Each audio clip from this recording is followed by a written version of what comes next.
जी हाँ, आज की पहली पैनल चर्चा का विषय है आलू का जादू, घाटे से मुनाफे तक कैसे होगा कमाल, ये जानना बेहद जरूरी है। हम बात करेंगे उन रास्तों की जिनसे आलू घाटे की नहीं बल्कि मुनाफे की फसल बने।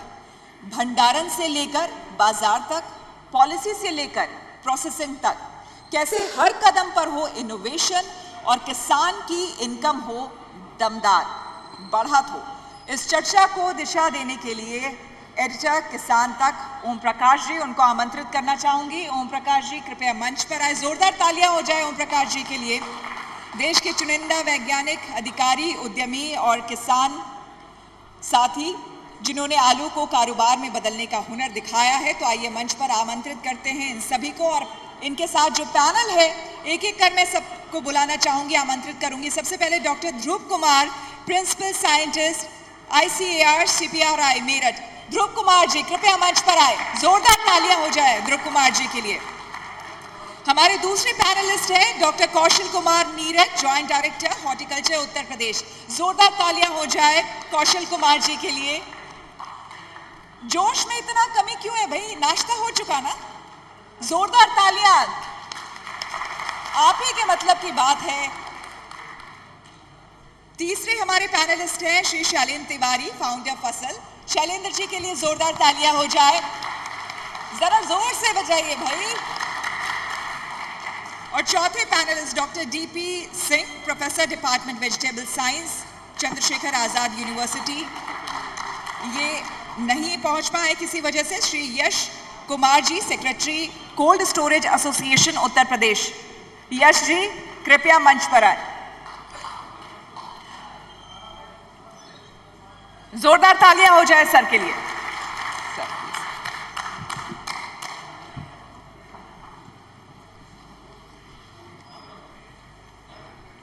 आलू, अब मंच आपका है, तो संभाले और आगे बढ़ाएं।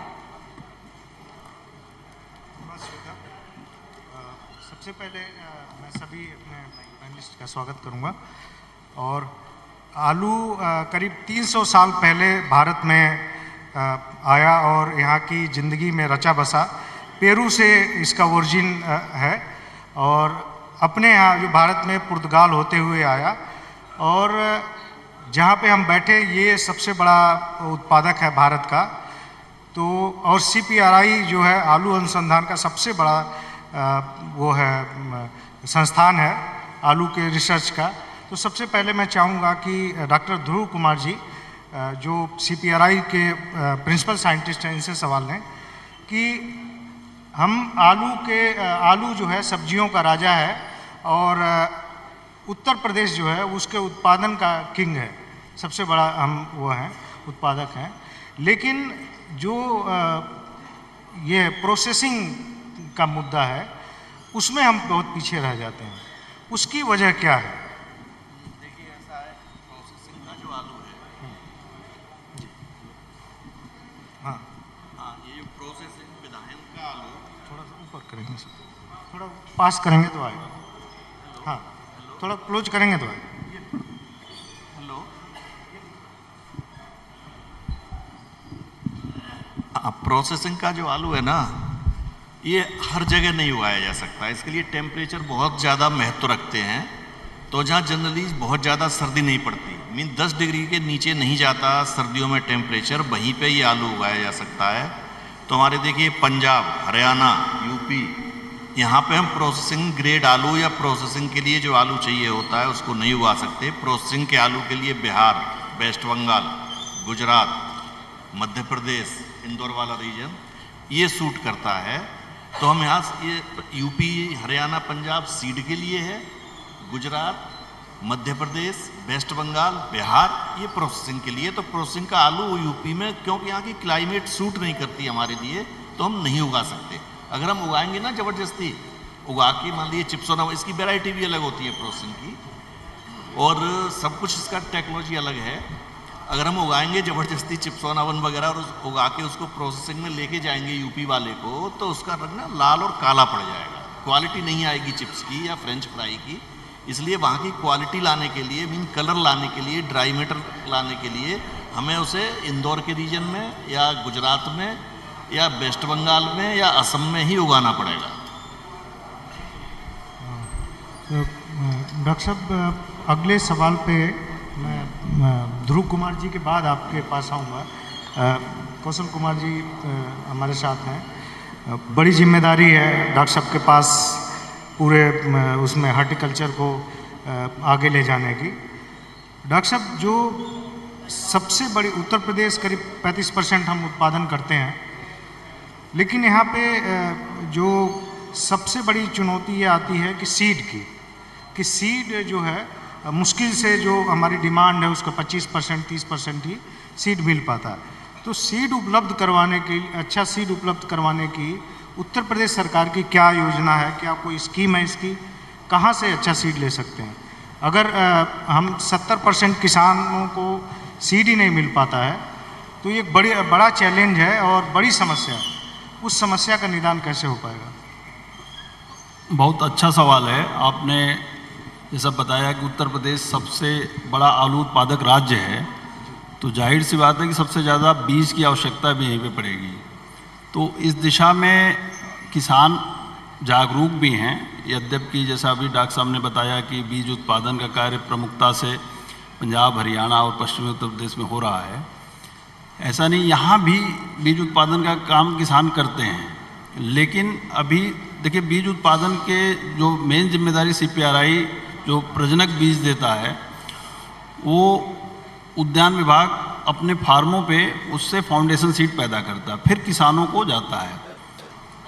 स्वाभाविक तौर पे उनके पास प्रजनक बीज की उपलब्धता सीमित मात्रा में होती है, तो जो भी उन्होंने लगभग 8,000 कुंतल जो देते हैं उससे हम लोग 50,000 कुंतल के आसपास पैदा करके किसानों में वितरित कराते हैं। उससे फिर नेक्स्ट जनरेशन पैदा होता है, तो किसान भाई उसको रखते हैं कोल्ड स्टोरेज में और उसको बीज के रूप में प्रयोग करते हैं। 3-4 साल बीज साइकिल चलती है। ये ट्रेडिशनल मेथड है बीज उत्पादन की। आजकल तकनीकी विकास के माध्यम से कुछ ऐसी तकनीक, एरोपोनिक्स जैसी तकनीक भी आ गई हैं, और उद्यान विभाग बहुत सजग है। माननीय मुख्यमंत्री जी ने घोषणा की थी कि 2 सेंटर ऑफ एक्सीलेंस पोटैटो के बनाए जाएं। तो एक कुशीनगर कसिया में बन रहा है, वो बन के तैयार हो गया है। दूसरा हापुड़ में, जहाँ पे एरोपोनिक के माध्यम से एक ट्यूबर से लगभग 50 मिनी ट्यूबर पैदा होंगे। उससे मतलब 10 गुना ज़्यादा क्षमता के साथ हम लोग इसमें आने वाले समय में हम लोग बीज की उपलब्धता पूरी कर पाएंगे। 2 एरोपोनिक सेंटर हमारे तैयार हो गए हैं।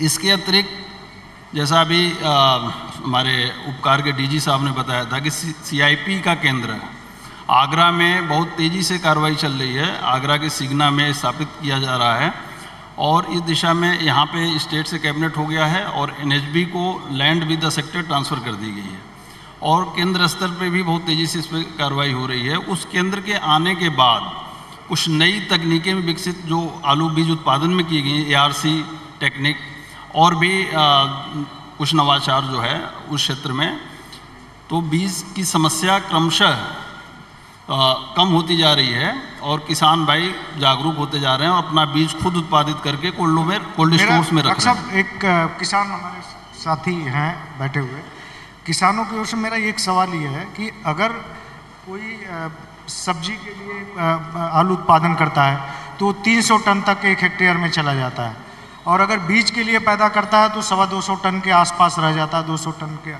आसपास। तो उसको जाहिर सी बात है कि उसको कहीं ना कहीं कंपनसेट करना होगा। तो मेरा सवाल ये था कि अगर बीज उत्पादन में किसान आगे आते हैं तो उनके लिए क्या कोई स्कीम है, कोई सब्सिडी है, क्या उसके लिए कोई पॉलिसी बनेगी? और बहुत अच्छा सवाल है, और इस दिशा में आलू विकास नीति 2014 में एक प्राविधान किया गया। जैसा आपने कहा कि प्रोसेसिंग वेराइटीज़ कम उपलब्ध हैं उत्तर प्रदेश में, तो प्रथम स्तर पे ये प्रयास किया गया कि प्रोसेसिंग वेराइटी को बढ़ाने के लिए अगर कोई बीज उत्पादन करना चाहता है तो ऐसे किसानों को 25,000 रुपये प्रति हेक्टेयर की दर से सब्सिडी प्रदान की जा रही है बीज पे, लेकिन उनको सीड प्रोडक्शन और सर्टिफिकेशन कराना होता है, प्रमाणीकरण। तो अब आपने सही बताया कि जैसे बीज आलू की दशा में बीज उत्पादन का मतलब है कि डिजीज़ फ्री सीड प्रोडक्शन, मतलब वायरल डिजीजेज ज़्यादा लगते हैं, तो उसमें एक क्रिया होती है डिहार्मिंग की, मतलब उसको जनवरी के एंड में उसके जो तने को काट देते हैं, तो जाहिर सी बात है कि प्रकाश संश्लेषण ज़्यादा न कर पाने की स्थिति में उस दशा में, क्योंकि जो वायरस है उसी तने से जो एफिड के द्वारा फैलता है, तो उसको काटना आवश्यक होता है। सीड प्लांट टेक्निक का एक पार्ट है, डॉक्टर साहब बैठे हैं, आप ही लोगों द्वारा ईजाद की गई विधि है। तो उसके बाद उत्पादन थोड़ा कम होता है, तो इसलिए किसान जो है उधर अग्रसर कम होता है। फिर भी 204 हेक्टेयर में हम लोगों ने गत वर्ष कराया, और इसको अगर किसान और ज़्यादा आगे आते हैं तो हम लोग और ज़्यादा इसको लक्ष्य बढ़ाएंगे। डॉक्टर साहब, आपके पास फिर आऊँगा और कुछ जो भी और समस्या होंगी उसके लेकर के। हमारे साथ फसल के फाउंडर, फसल एक स्टार्टअप है, उसके फाउंडर हैं शैलेंद्र तिवारी जी। तिवारी जी, आपका बहुत बहुत स्वागत है। और बनारस के मूल रूप से रहने वाले हैं तिवारी जी, और किसी और क्षेत्र में पढ़ाई लिखाई करके, लेकिन इनको लगा कि एग्रीकल्चर में जाना चाहिए, तो किसानों की सेवा के लिए आए हैं।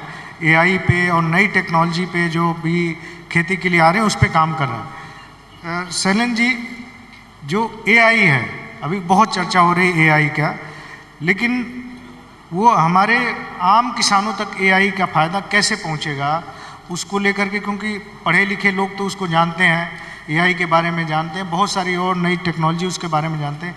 आम किसान जिसने 8वीं की पढ़ाई की, 5वीं की पढ़ाई की, खेती में रमा हुआ, अच्छी खेती कर रहा, वो अपने एक्सपीरियंस से खेती कर रहा, उसको एआई का फ़ायदा कैसे पहुंचेगा? सबसे पहले तो आज तक की टीम को मेरा धन्यवाद मुझे यहाँ इनवाइट करने के लिए, और बहुत ही अच्छा सवाल है ओपी जी। सबसे पहले तो ये कि किसान आम नहीं है, किसान खास है।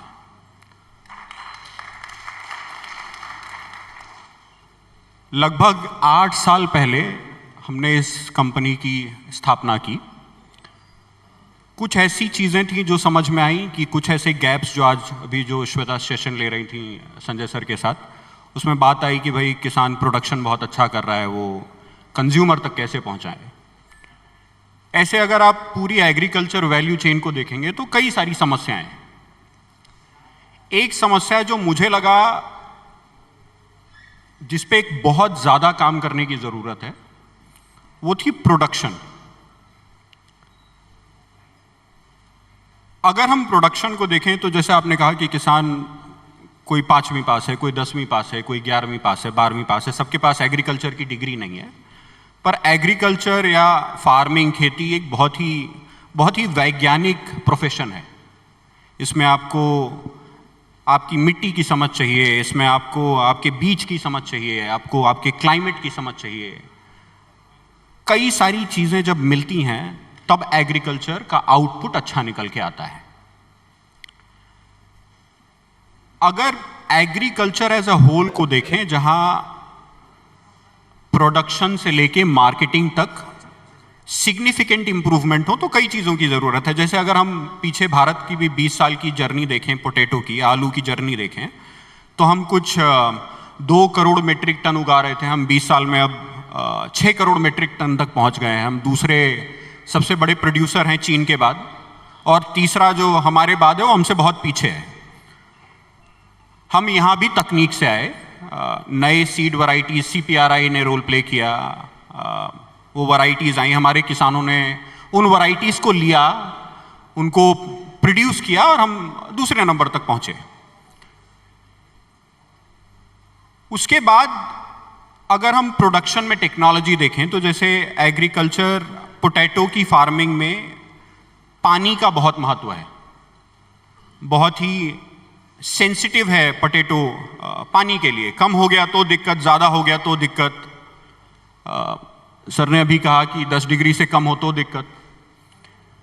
टेक्नोलॉजी इन सब चीज़ों में बहुत बड़ा रोल प्ले कर सकती है। जैसे अगर आप आलू का जेनेटिक पोटेंशियल देखें, ऑस्ट्रेलिया या न्यूजीलैंड जैसे देशों में जाएं तो लोग एक हेक्टेयर में 80-80, 90-90 मीट्रिक टन निकाल रहे हैं। हमारे यहाँ एवरेज कम है। पर जितनी मैंने दुनिया अभी देखी है, मैंने ये बहुत गंभीर रूप से मानना शुरू कर दिया है कि भारत, उत्तर प्रदेश ये बहुत बड़ी संभावनाओं की जगह है। ऐसा नहीं है कि यहाँ हम वो प्रोडक्शन के टारगेट्स मीट नहीं कर सकते। कुछ चीज़ों की कमी है जिस पे मुझे लगता है सब लोग काम कर रहे हैं, हम भी काम कर रहे हैं, सरकार भी काम कर रही है, किसान भी काम कर रहे हैं। अब अगर मैं एआई पे आऊं, तो एआई के बारे में जो सबसे खूबसूरत चीज़ है, जो मुझे लगती है कि सबसे यूनिक जो चीज़ है और बाकी तकनीकों से अलग है, वो ये है कि एआई हाइपर पर्सनलाइज कर सकता है। जैसे अगर हम देखें कि एक मित्र थे, उन्होंने कहा न्यूट्रिशन की बात करी, एक खेत और दूसरे खेत में दोनों में आलू उगाइए, उनमें न्यूट्रिशन वैल्यू निकल के अलग आ सकती है। अच्छा, हम एक्सपोर्ट की बात करते हैं बहुत कि एक्सपोर्ट कैसे और करें, दोनों खेतों में न्यूट्रिशन वैल्यू सेम होनी चाहिए और वो ग्लोबल स्टैंडर्ड की होनी चाहिए। इसमें एआई मदद कर सकता है। एआई समझ सकता है कि ज़मीन में क्या हो रहा है, क्लाइमेट में क्या हो रहा है, प्रैक्टिसेस क्या हैं, सीड क्या है, उसका पोटेंशियल क्या है, और इन सबको इकट्ठा करके किस तरीके से ऑप्टिमम प्रोडक्शन निकाला जाए, इसमें मदद कर सकता है। एक बहुत ही लंबा डिस्कशन होगा, बट मैं इसको छोटे तरीके से बताऊं तो अगर अभी आप खेती देखें हमारी, तो हमारी खेती अभी इलाज की खेती है कि कुछ हो जाता है तो हमारे किसान जाते हैं खेत में, देखते हैं कि भाई पानी ज़्यादा हो गया, कम हो गया है, रोग लग गया, अब इसका निवारण करना चाहिए। एआई, आईओटी, ये टेक्नोलॉजीज हैं जो इलाज की खेती को 1, 2, 3 स्टेप पीछे लेके जा सकती हैं और इसको प्रिवेंटिव बना सकती हैं कि भाई रोग होने के पहले हम कैसे समझें, पानी ज़्यादा होने के पहले कैसे समझें, पानी कम होने के पहले कैसे समझें, और क्लाइमेट ख़राब होने के पहले कैसे समझें। वो मुझे लगता है प्रोडक्शन की साइड में बहुत बड़ा इंप्रूवमेंट लेके आएगा। और दूसरी बात यह है कि एआई एज अ टेक्नोलॉजी बहुत ही हाइपर पर्सनलाइज्ड है किसानों के लिए भी। तो अगर वो हिंदी में बात करके सवाल पूछें कि भाई मेरे खेत में क्या हो रहा है, उसकी इतनी क्षमता है कि वो उस तरीके से उनको बता पाए जिस तरीके से वो समझेंगे। तिवारी जी, मेरा सवाल ये था कि आम किसान जो बहुत कम पढ़ा लिखा है, वो बहुत अच्छी खेती करता है, लेकिन अब उस समय बदल गया, उस समय के साथ उसको टेक्नोलॉजी पे जाना है, और चाहे वो ड्रोन की टेक्नोलॉजी हो, चाहे एआई की बात हो, या चाहे दूसरी जो भी टेक्नोलॉजी है उसकी बात हो, चाहे प्रिसीजन फार्मिंग की बात हो, जितनी भी टेक्नोलॉजी की बात है उसके अडॉप्शन बहुत कम है भारत में। मेरा ये सवाल है कि जो बहुत कम पढ़ा लिखा किसान है वो एआई को कैसे समझेगा, उसको कैसे बताया जाएगा कि आपके खेत में अगर कोई रोग लग रहा है वो एआई से कैसे सोल्यूशन मिलेगा, वो मेरा सवाल है कि उसको कैसे फ़ायदा मिलेगा, वो कैसे इसका इस्तेमाल कर सकता है। बिल्कुल ओपी जी, मुझे ऐसा लगता है कि तकनीक इस लेवल पर पहुंच गया है कि कौन कितना पढ़ा लिखा है उससे फर्क नहीं पड़ता। कोई भाषा बोलता है, लिख सकता है, पढ़ सकता है या सुन सकता है। अगर सुन भी सकता है तो काफी है। अब अगर एआई की बात करें और प्रिसीजन फार्मिंग की, ओपी जी आपने बात की, अगर प्रिसीजन फार्मिंग की बात करें तो प्रिसीजन फार्मिंग का मतलब क्या है? इसका मतलब यह है कि हम अनुमान ना लगाएं कि खेत पे क्या हो रहा है, बट बड़े सटीक तरीके से समझें कि यहां चल क्या रहा है, भाई मिट्टी कैसे अपना काम कर रही है, बीज कैसे अपना काम कर रहा है, और प्रोडक्शन जो आ रहा है उसमें इंप्रूवमेंट कैसे होगा। अगर आप आज भी कुछ ऐसे टूल्स हैं, जैसे मैं किसानों को यहां बताना चाहूंगा, चैट जीपीटी करके एक ऐप आप डाउनलोड कर सकते हैं। आप अगर उससे हिंदी में पूछें, अगर आप लिख नहीं सकते तो दबा के, जैसे व्हाट्सएप पे हम लोग दबा के बोलते हैं कि भाई ये हमारा मैसेज है और इसको भेज दो, उस तरीके से अगर आप हिंदी में अपनी भाषा में, हिंदी, अंग्रेजी, मराठी, कन्नड़ा, किसी भाषा में भी अगर बात करें तो आपको उसी भाषा में जवाब दे सकता है। सो ओपी जी, एक चीज जो बहुत जरूरी है समझना कि टेक्नोलॉजी की ट्रेनिंग खुद में एक अडॉप्शन का बैरियर है, और अगर टेक्नोलॉजी खुद इतनी मैच्योर हो कि उस तरीके से बात कर पाए जिस तरीके से समझे। जैसे हमने जब फसल का संस्थापन किया तो हमने कहा कि हम ऐसा कुछ बनाना चाहते हैं जो किसान की भाषा में उससे बात करे और उस मीडियम पे रहे जिस पे किसान अवेलेबल है। जैसे कि अभी किसी ने कहा कि मैं स्कैन नहीं कर पा रहा हूं, उनके पास स्मार्टफोन नहीं है, हम क्या उस फोन तक भी उनसे पहुंच सकते हैं? और ये टेक्नोलॉजी, या जो लोग टेक्नोलॉजी बना रहे हैं, उनको इस बात को गंभीरता से समझना पड़ेगा कि अगर आप किसान की सेवा करना चाहते हैं तो आप आधा अधूरा काम नहीं कर सकते, आपको उनसे वहां मिलना पड़ेगा जहां वो हैं। आप तो निश्चित तौर पे जैसे हमने देखा कि देखते देखते 2-3 साल में यूपीआई, हर आदमी यूपीआई करने लगा। हमें उम्मीद है एग्रीकल्चर में भी ऐसी क्रांति आएगी और मोबाइल से तमाम चीज़ों का समाधान होगा। हमारे साथ कोल्ड स्टोरेज एसोसिएशन जो है उसके यश कुमार जी हैं।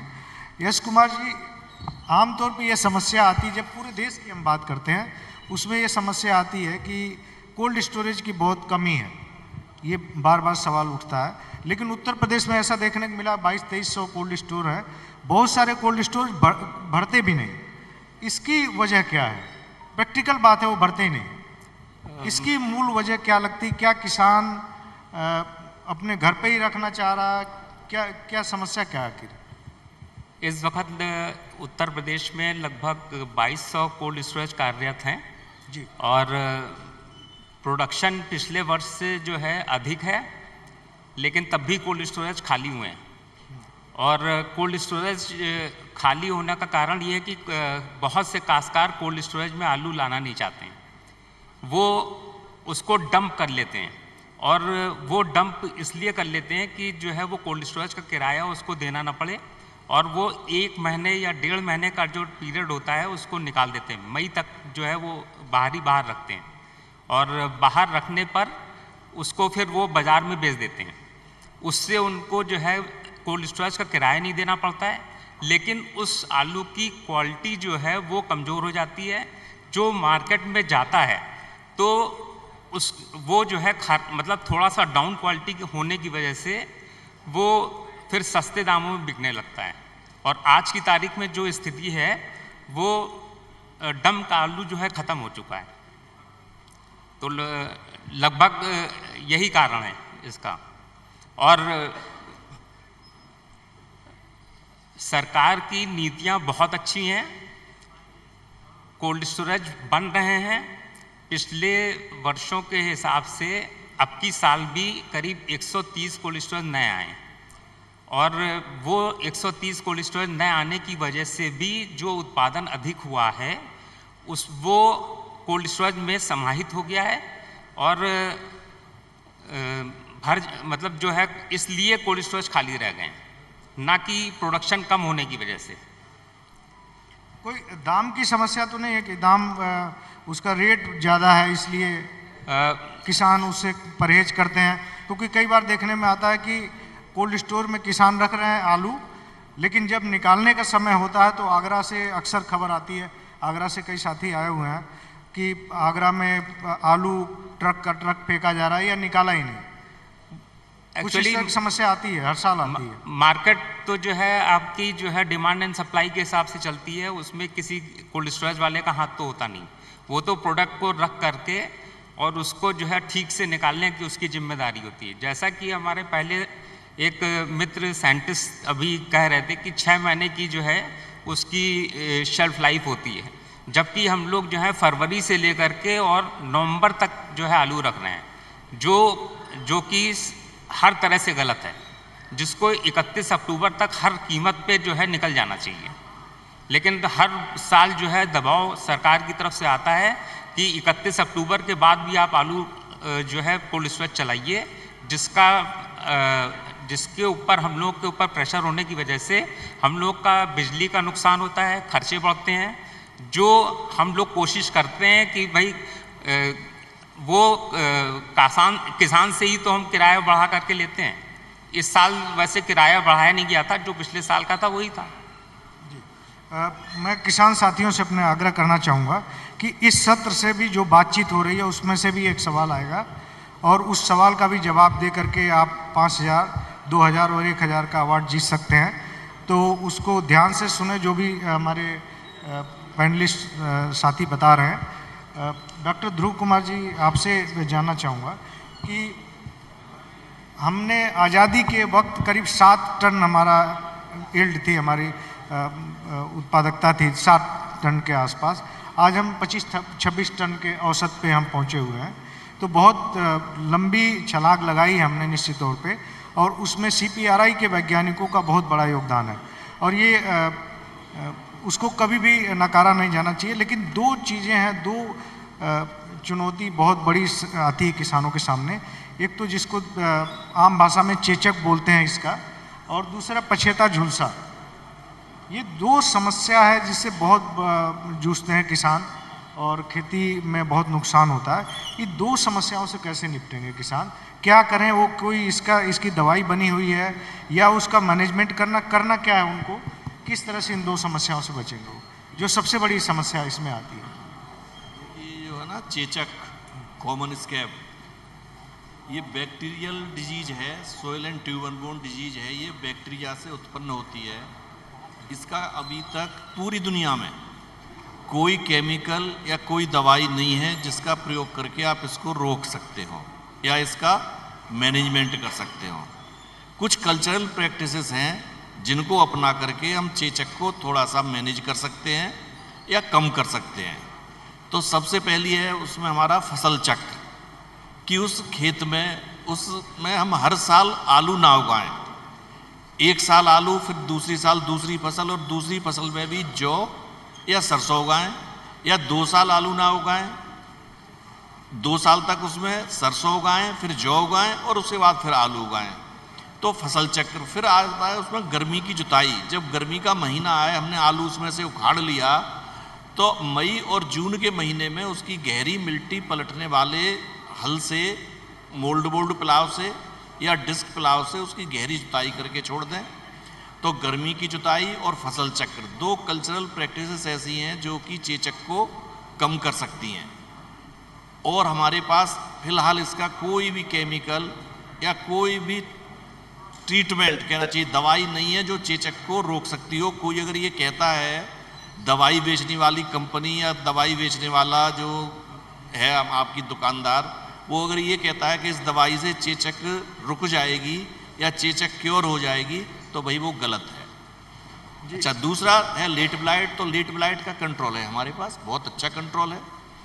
उसमें हम कहते हैं कि पहला स्प्रे हमको प्रोफाइलेक्टिक करना चाहिए जब हमारी फसल 40 से 45 दिन की हो जाए।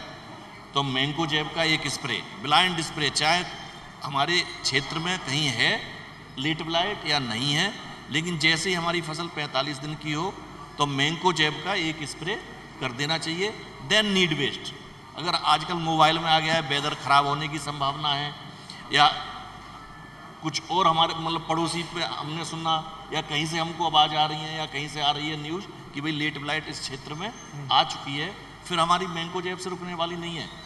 फिर या तो साइमोक्सानिल वेस्ट, नहीं तो डाइमेथोमोर्फ। और ये बहुत तेजी से, आप बताते हैं बहुत तेजी से फैलता है। हाँ, ये बहुत तेजी से 24-25 घंटे में पूरा खेत खराब कर देगा। हाँ।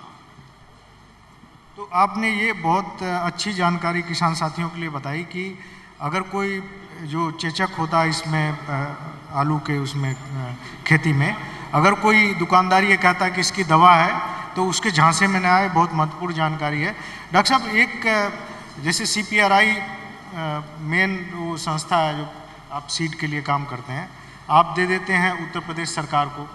क्या अगर कोई किसान चाहे कि आपके यहाँ से डायरेक्ट वो सीड ले, क्या संभव है CPRI से? देखिए, हमारा जितना सीड हम उत्पन्न करते हैं, पैदा करते हैं, वो जाता है हमारा सारा डेटा मिनिस्ट्री ऑफ एग्रीकल्चर को जी। वहाँ से आ गया अलॉटमेंट। तो सबसे पहले हमारा दायित्व है कि जो अलॉटमेंट आया है उसको पूरा करते हैं। अलॉटमेंट के बाद अगर बच गया, जनरली बचता नहीं है, अगर बच गया तो 50 कुंटल 100 कुंटल कोई वैरायटी बच भी गई तो first come first serve basis पे हम लोग किसानों को दे देते हैं। पर संभावना उसकी एकदम बड़ी रिमोट, बहुत कम है, बहुत कम होती है। तो सीड की समस्या है, उस पर काम हो रहा है, लगातार काम हो रहा है, लेकिन उसका मल्टीप्लिकेशन कम होता है, इसलिए ये बड़ी समस्या है उसका सीड कम होने की वजह से।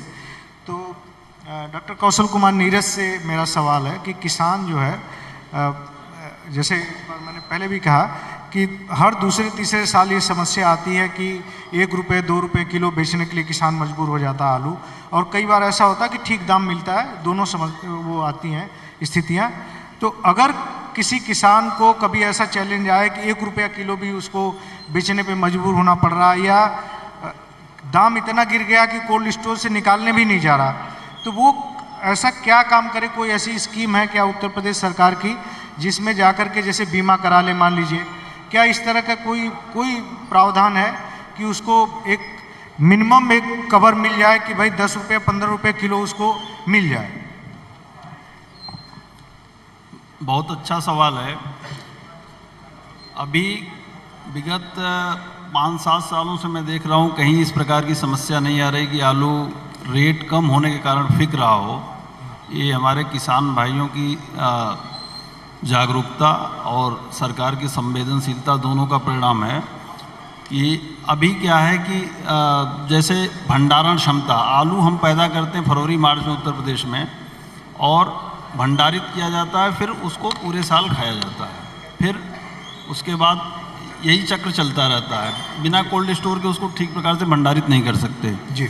तो भंडारण की क्षमता जैसा अभी चर्चा में भी आया था कि काफ़ी विस्तार हुआ है। 2017 में जो लगभग 1708 कोल्ड स्टोर थे, आज 2230 कोल्ड स्टोर हो गए हैं 25 में, और भंडारण क्षमता की वृद्धि अपार हुई है और क्वालिटी कोल्ड स्टोरेज की भी स्थापना हुई है। अब पहले बड़े साधारण टाइप के बंकर विधि से कोल्ड स्टोर बनाए जाते थे, अब पफ एंड पैनल में जो है उत्कृष्ट टेक्नोलॉजी का प्रयोग करके, अच्छे प्रकार के इंसुलेटर का प्रयोग करके कोल्ड स्टोर बनाए जा रहे हैं, तो आलू ख़राब भी कम हो रहा है।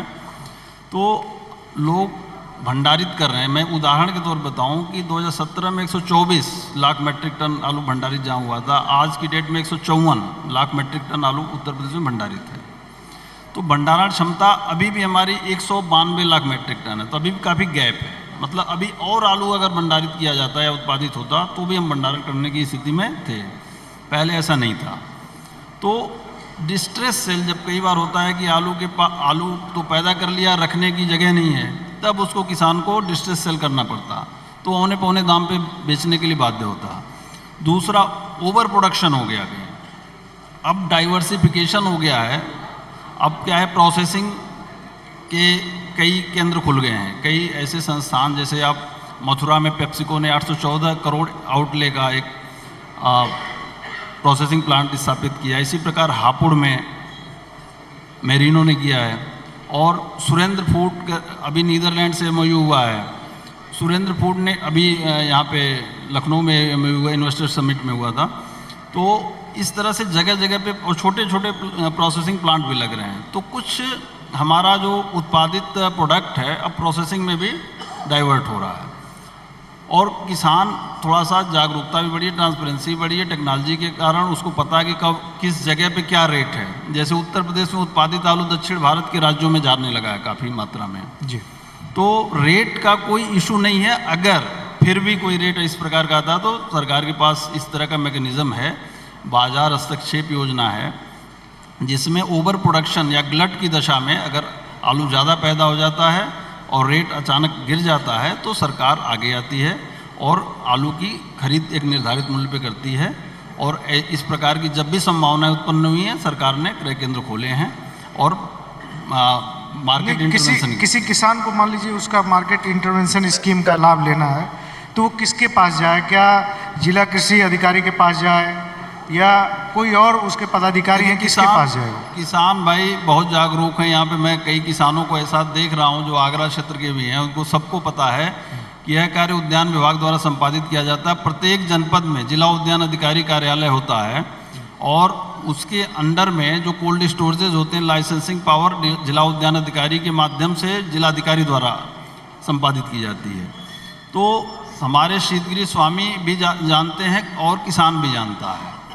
तो इस प्रकार की कोई समस्या आती है, जैसे मैं उदाहरण के तौर पे आगरा में था, मैं डिप्टी डायरेक्टर आगरा में था, तो वहाँ पे हम लोगों ने एक किसान भाई भी कई बैठे हैं।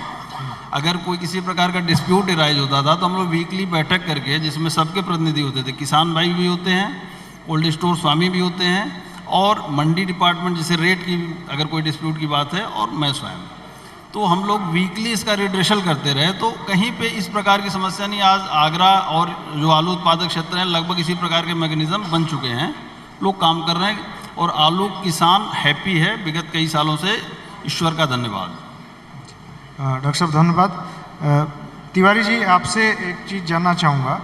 मार्च में हमारे इंटरनेशनल पोटैटो जो इंस्टीट्यूट है पेरू में, उसके DG आए थे यहाँ उत्तर प्रदेश में और यहाँ के जो हॉर्टिकल्चर मिनिस्टर हैं उनसे मिले थे वो, और उन्होंने एक बात कही थी कि अगले कुछ साल में भारत जो है चीन को पछाड़ के नंबर 1 बन सकता है, ये उनका बयान था।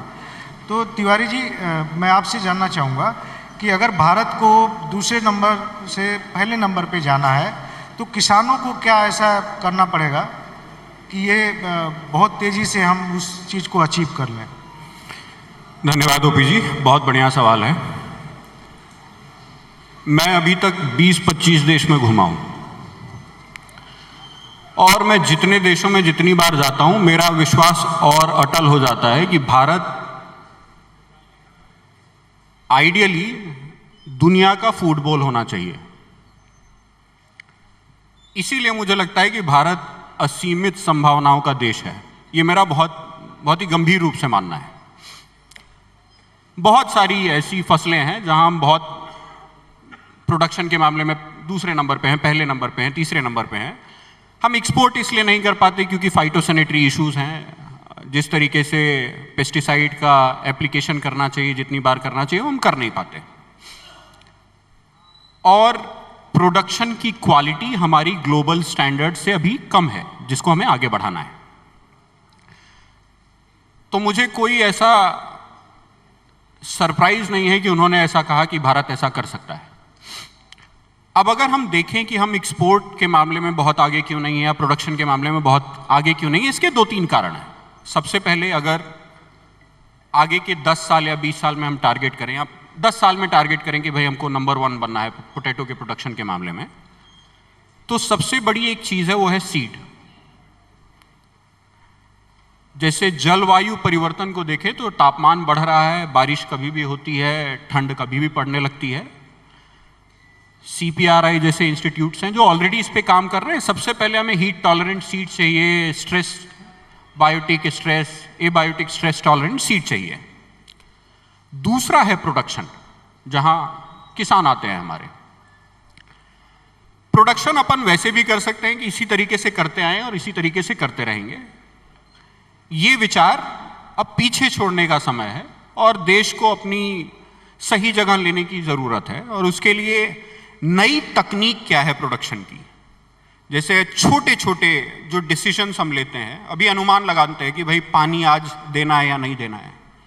ये अनुमान के बिना कैसे करें, बिल्कुल कैसे पता हो कि पानी सही में आज देना है। या रोग की बात करी हमने, डॉक्टर साहब ने बात करी, ब्लाइट की बात करी, बहुत बड़ी परेशानी है वो। कोई रोग अचानक से नहीं आता, आते आते आता है। अगर आप पहले से पकड़ लेंगे, प्रोफिलिटिक स्प्रेज लेंगे तो अपन बच जाएंगे। न्यूट्रिशन, फर्टिलाइजर का बहुत बड़ा महत्व है पोटैटो, आलू के प्रोडक्शन में। हम सही समय पे और सही फर्टिलाइजर कौन सा लें। और आज अगर मैं निवेदन करूं कि यहां किसके किसके पास फोन है, एक बार अपना हाथ उठा दें कि किसके किसके पास यहां स्मार्टफोन है। सबके पास है। ऐसी दुनिया की कोई भी जानकारी नहीं है जो आपके हाथ में नहीं है। सिर्फ जरूरत है इस विचार की कि मुझे ये जानना है। मैं बहुत ही ओपी जी बहुत खुश हुआ, वो भाई ने पूछा कि सर न्यूट्रिशन का असेसमेंट करने के लिए इतना पैसा लगता है। मैं जापान गया था, वहां से मैंने खरबूजे खरीदे थे। उन्होंने खरबूजे ऐसे दिए थे जैसे एप्पल का फोन हो।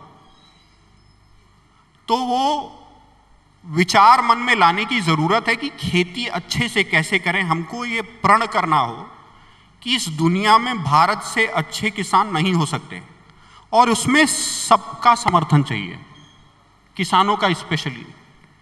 तो सीड, प्रोडक्शन के मेथड्स और इसके बाद स्टोरेज, ये बहुत बड़ी एक बहुत बड़ा सवाल है। जैसे सर ने बताया कि लोग अपने घर में ही रख लेते हैं, नहीं रखना चाहिए। क्यों सरकार कोल्ड स्टोरेज बना रही? क्योंकि वहां रख के वैल्यू क्रिएशन होती है। ये कुछ ऐसी चीजें हैं जहां तकनीक भी बहुत बड़ी एक इंपॉर्टेंट वैल्यू प्ले कर सकती है। किसानों का यहां बहुत बड़ा हाथ है। अगर किसान यहां प्रण ले लें कि भारत से अच्छा किसान किसी और देश में नहीं होगा, तो हम अपनी जगह पहुंच जाएंगे जो हमारी राइटफुल प्लेस है। निश्चित तौर पे हम आज़ादी के वक्त 7 टन का प्रोडक्शन करते थे 1 हेक्टेयर में, अब हम 26 टन तक आए हैं। तो उसमें टेक्नोलॉजी का, किसानों की मेहनत का बहुत बड़ा योगदान है, वैज्ञानिकों का।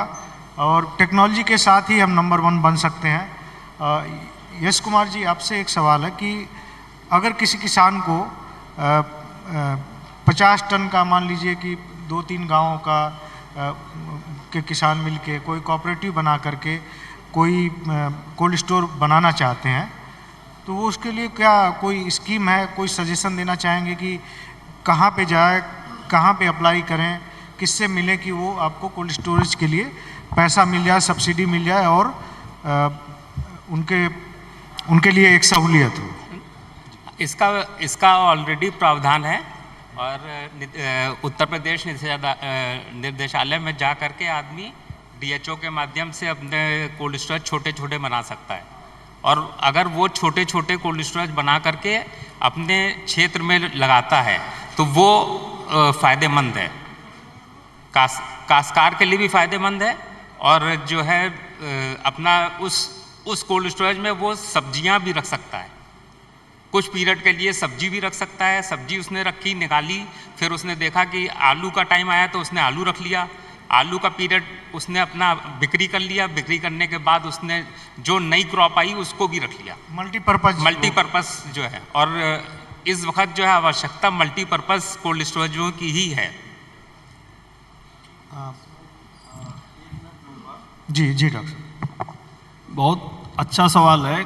कोल्ड स्टोरेज की सुविधा को विस्तार देने के लिए उत्तर प्रदेश में एकीकृत बागवानी विकास मिशन योजना संचालित की जा रही है, जो केंद्र द्वारा स्पॉन्सर्ड है, और इसमें 35% सब्सिडी प्रदान की जाती है। आलू के लिए अगर इस प्रकार के कोल्ड स्टोर बना रहे हैं तो 5000 मैट्रिक टन तक का कोल्ड स्टोरेज स्थापित करने के लिए 35% या अधिकतम 1,68,00,000 की सब्सिडी, पहले जो 1,40,00,000 था उसको बढ़ा करके 28 लाख और बढ़ाया गया है, और इसको दिया जा रहा है प्लांट मशीनरी पे और तकनीकी सिविल वर्क पे। अप्लाई कहाँ करेगा किसान अगर किसी को करना है? हाँ, या कोऑपरेटिव बना के, मान लीजिए कोई आजकल कोऑपरेटिव पे बड़ा जोर है सरकार का, कोऑपरेटिव के माध्यम से भी अप्लाई किया जा सकता है, और इसी तरह से मल्टीपर्पज़ या मल्टी चैम्बर कोल्ड स्टोर बनाना चाह रहे हैं, जैसे आपने कहा कि सब्जियों का, फल का और आलू का कई चीज़ों को भंडारित करना है, तो 5000 मैट्रिक टन के शीतगृह को स्थापित करने के लिए 35% की दर से 2,10,00,000 की सब्सिडी MIDS स्कीम में, जो एकीकृत बागवानी विकास मिशन योजना है, उसके द्वारा प्राप्त की जा सकती है। काफ़ी लोग आगे भी आ रहे हैं और यही कारण है कि इन स्कीमों का फ़ायदा लेकर के स्टोरेज सुविधा का विस्तार हुआ है। और आप लोगों में से कोई आवेदन करना चाहता है तो UPHorticulture.in पे आवेदन करते हुए हमारे जनपदीय उद्यान अधिकारी के माध्यम से प्रस्ताव भेज सकते हैं। जी, तो समय का इशारा हो चला है कि अब इसको चर्चा को विराम दें। तो ध्रुव कुमार जी से बहुत सारी बात हो सकती है, आगे भी हम कोशिश करेंगे इनको लाइव में जोड़ने की। अपने किसान तक का लाइव डेली चलता है, उसमें हम जोड़ने की कोशिश करेंगे। जो भी समस्या सीजनल आती है, अलग अलग जो साइंटिस्ट हैं विषयों को, उनसे जोड़ते हैं हम लोग, उनसे बातचीत करते हैं ताकि किसान उससे लाभान्वित हो। तो डॉक्टर ध्रुव कुमार जी, आपका बहुत बहुत धन्यवाद। कौशल कुमार जी, तिवारी जी और यश कुमार जी, आप सभी का धन्यवाद। और आगे फिर किसान साथियों, आगे फिर कभी मौका मिला तो आलू पे या दूसरी फसल पे हम फिर चर्चा करेंगे। श्वेता, आप हो जाए, जोरदार तालियां हो जाए सभी के लिए। बहुत बढ़िया और बहुत ही शानदार ये सेशन रहा है। मुझे लगता है कि यहाँ पर तमाम लोग, जितने भी लोग सुन रहे थे, उनसे इस सेशन से आप लोगों को ज़रूर प्रेरणा मिली होगी। और साथ ही साथ प्रेरणा इस बात की भी, क्योंकि अभी एक सवाल पूछा जाना है और इसी सेशन से अगर आपने सुना है गंभीरता से, तो उसी से सवाल होगा, जवाब आप देंगे, प्राइज मनी आपको मिलेगा। तो बहुत धन्यवाद एक बार फिर से doctor Dhruv Kumar, principal secretary ICAR CPRI Meerut, और डॉक्टर कौशल कुमार नीरज जी, आपका भी बहुत बहुत धन्यवाद यहाँ आने के लिए। जोरदार तालियां हो जाए। लंच के लिए अभी टाइम है मुझे पता है, लेकिन जोरदार तालियां हो जाए। साथ ही साथ श्री शैलेंद्र तिवारी, फाउंडर फसल तिवारी जी, आपका भी बहुत बहुत धन्यवाद यहाँ आने के लिए। और आपने वाकई शैलेंद्र, आपने जो बातें रखी हैं, कही हैं, क्योंकि देखिए हम सभी ये मानते हैं कि ट्रेडिशनल खेती से निकलकर हमें आज के ज़माने के साथ कदम ताल करते हुए आगे बढ़ना है। इसीलिए आपने जो बातें कही है बेहद महत्वपूर्ण है, और जाहिर सी बात है जो हमारे किसान भाई यहाँ बैठे हैं उन्होंने सुना और समझा होगा और आगे इसे ज़रूर लेकर के जाएंगे। Doctor DP Singh ji, professor department vegetable science, Chandrashekhar Azad university, sir आपका भी बहुत बहुत स्वागत है, धन्यवाद आपका। श्री यश कुमार जी, आपका भी बहुत बहुत धन्यवाद। एक बार एक जोरदार तालियां हो जाए। और ओम प्रकाश जी से मैं कहूंगी कि आग्रह करूंगी कि जरा भेंट हमारी तरफ से एक छोटा सा भेंट तमाम पैनलिस्ट को दिया जाए। तुलसी का पौधा किसान तक की टीम की तरफ से जोरदार तालियां डॉक्टर ध्रुव कुमार जी को, डॉक्टर कौशल कुमार जी के लिए जोरदार तालियां हो जाए। श्री शैलेंद्र तिवारी, जोरदार तालियां उनके लिए। और यश जी, श्री यश कुमार जी, जोरदार तालियां, secretary cold storage association Uttar प्रदेश। बहुत धन्यवाद सर, आप सभी का बहुत बहुत धन्यवाद हमारे इस कार्यक्रम में, इस चर्चा में शामिल होने के लिए।